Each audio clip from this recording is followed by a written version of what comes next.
and try not to wash too much of the oil out. As you can see, they fling oil right down here below the connecting rod and to the channel.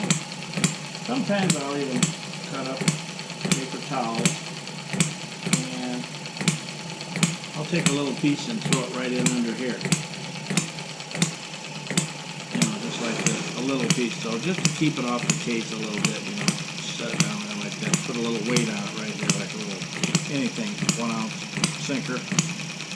And the exhaust will all go nasty exhaust there, see. But with the hole drilled in your muffler straight through, do a nice clean job, then I countersink it, flared it, make it look nice on all my motors. It's kind of a less resistance and no back pressure, so it rolls it all. Hardly anything really comes out of the side holes.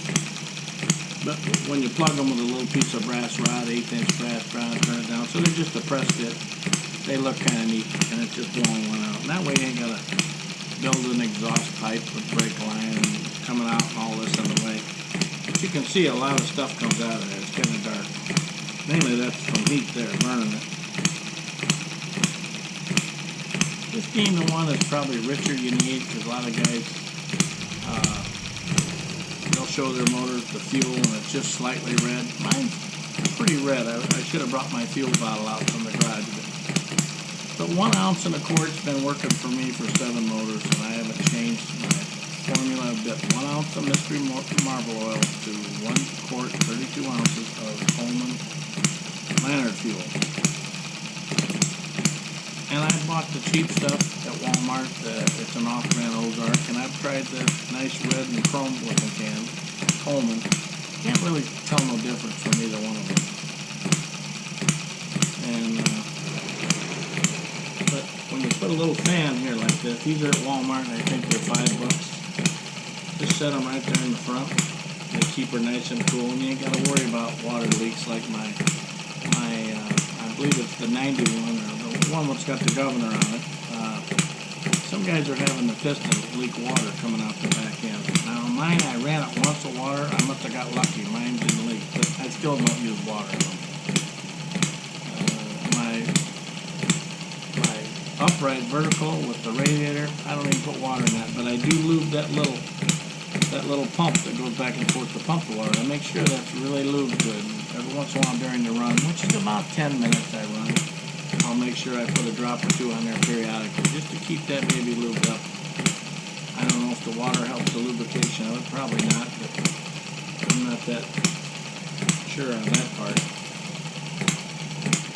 But this is just a piece of, it's actually an old shelf from Walmart I had cut off, and I didn't want to get my nice,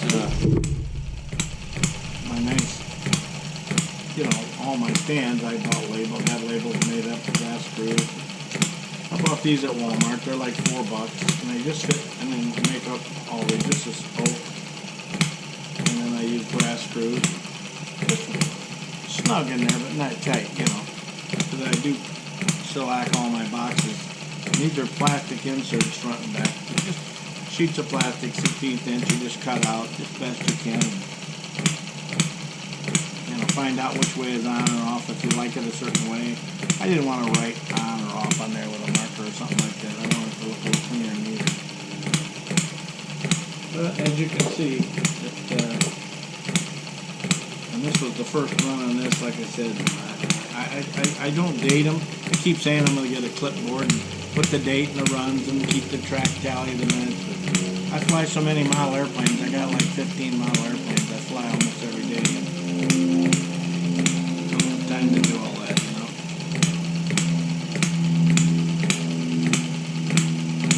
But she's a nice, they all run like that. I can't say one runs better, but you can see it don't move a muscle.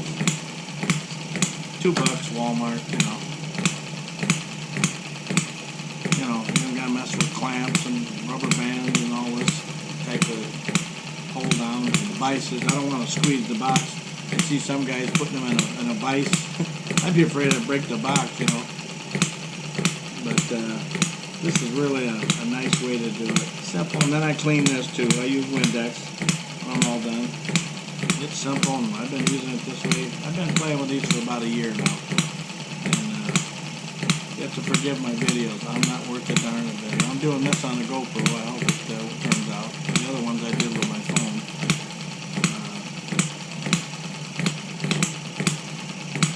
There's a double tap then. Every once in a while I get a double tap. But I got the spring. I can't tell you. I bought them on eBay. I tried about 4 different kinds.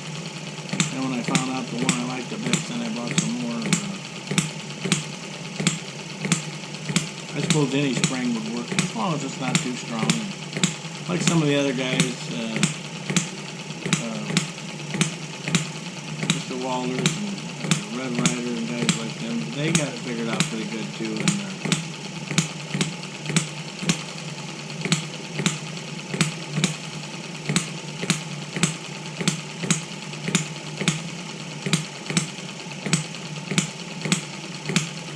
I bought all these little oilers from a guy named DeBolt Machining. He's on eBay, and they're 440 size. And I took everything off and drilled and tapped it, and then make sure you got the connecting caps, mark them so they go on the same way and everything. I thought they looked neat, even though, but they are functional. They would do work. But I still put a little drop on each side of 3-in-1 20 weight oil before run. I do it before running all my motors. Everything that moves on the outside, it's good to put a little lubrication in it. You could probably use the Mystery Marlboro oil too, with good results. Either one will work.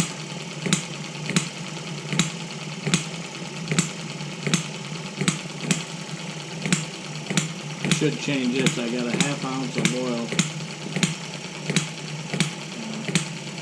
to 1 quart. I started out using a 1/2 ounce of Mystery Marlboro oil with Coleman, but it seemed a little lean to me. The motors, they got a little warmer. They got warmer quicker. I don't even check them with a heat gun anymore. I got one in my bedroom there, but I can't get much over 75, 80 degrees, even with no water in them with a fan. And it's 81 degrees outside right now here in Arizona. But if you run the 1 ounce, it seems like they're really happy with that. And that started on the first pull. I could probably do it by hand. After we run this a little longer, I'll try to do it by hand and see if it fires soon. It probably will. As you can see, my drop cord's not quite long enough to back this off.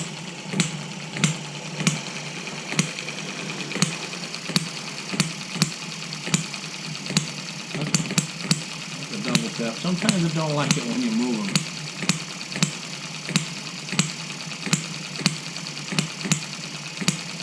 Pretty nice run though,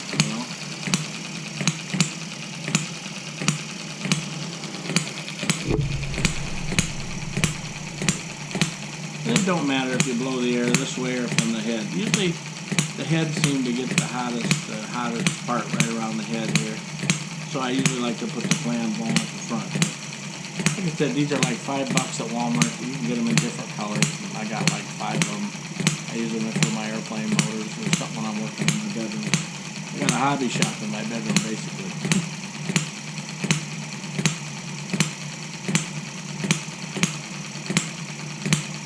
And I choked it twice. Tried to hand start it, but at one flip, I like to make sure that gas line's pretty full, no bubbles in it, like many guys have said on the videos on YouTube. But they're pretty right. If you got any air bubbles in there, they don't like it. Once you get that baby set, I do not touch it when I'm happy with the run, which I obviously am.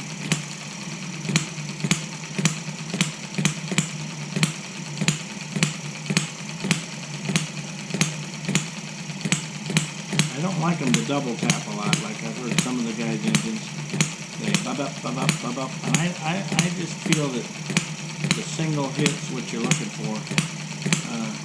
At one time, I was putting a spring right here between this block and the push rod down there, a little like an 8-pin spring. Give it a little spring loaded, but sometimes it seemed like it was having a hard time firing, so I discontinued that idea and took it out. I do run a little O-ring right there. I don't know if you can notice. I have a little O-ring right there. It's hard to see. Should have got my pointer. It's right there on my governor rod there. And what that does, it keeps it from going all the way in on the block there, on this brass block. when machining the end of that brass block off, it just barely catches. But it catches enough till, you know, till the exhaust valve opens